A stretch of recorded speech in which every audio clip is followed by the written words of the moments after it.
tanong, ba't ganito? Ba't ganon? hayaang buksan ang isipan. Sa science o agham, tayo na sa sineskwela. Tuklasin natin ang siyensya. Buksan ang pag-iisip, Tayo'y likas na scientist. Tayo na sa sineskwela.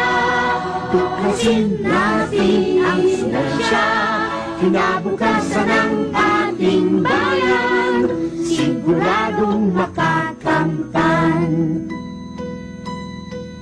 Sa daigdig ng agham, tuklasin ang kaalaman. Halina't lumipad.